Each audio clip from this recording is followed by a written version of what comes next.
Bernie Sanders was asked about him and AOC potentially running for president or the Senate of New York, and for some reason, this really struck a nerve with the old man, and we have the clip of it. Here it is. People, Alexandria is extraordinary. I am so impressed by her work in Congress and she inspires young people all over the country. Would you like to see her join in the Senate? Right now, we have, as I said, just a whole lot of people in the Congress. Okay, Jonathan, thanks. Wait, I got one more. This is important. Well, I asked you. Okay. You want to do nonsense, do nonsense. No.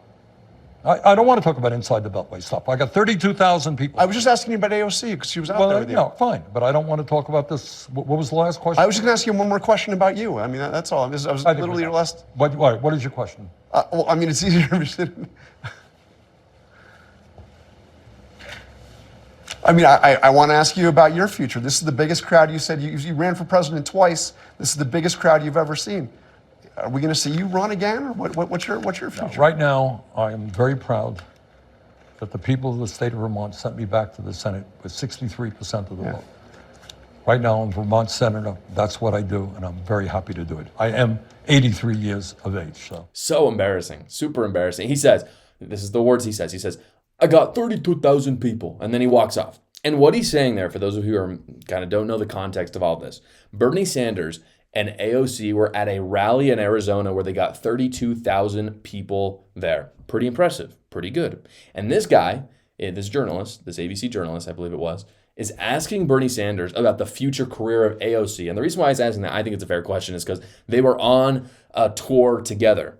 But that really pissed off Bernie Sanders because he wants the story to be how Bernie Sanders got 32,000 people to show up to an event in Arizona. That's why he says that. And that journalist just didn't care. He didn't bring it up.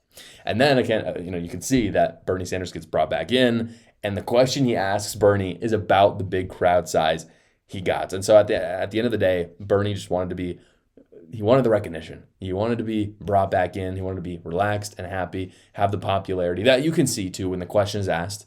He's, oh, okay, this is about the 32,000 people. He suddenly gets relaxed. He's okay with it because all he wants is the recognition, the popularity, and he hated it when he was overshadowed by AOC. I think it shows a little bit of, I don't think it's a unique thing. I think that this is a tale as old as time, not just for the Democrat Party, but for any party.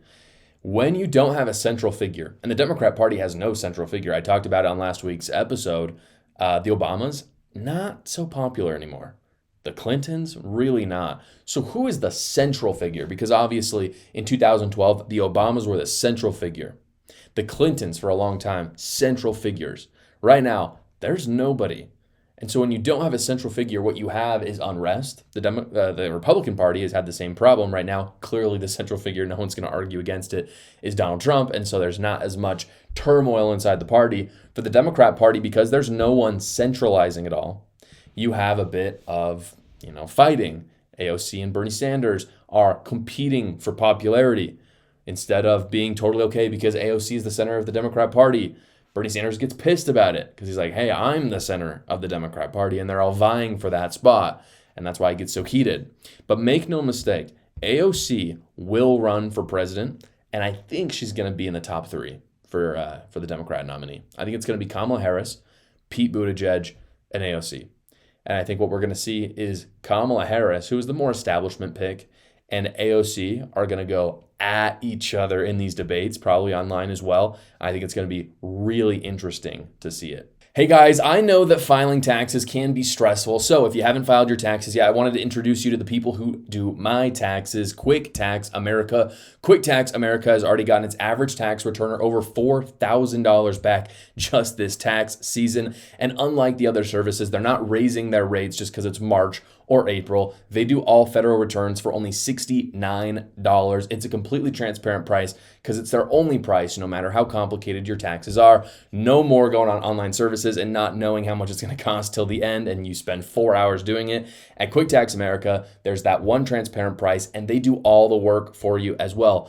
All you have to do is upload your files, answer a few basic questions, and then schedule a 15-minute finish your return call with the tax professional. They do all the rest of the work. So go check them out right now at quicktaxamerica.com or you can go to the link in the description below. Thank you so much for watching, guys. If you haven't already, go down below, like the video, subscribe to my channel, and watch another video.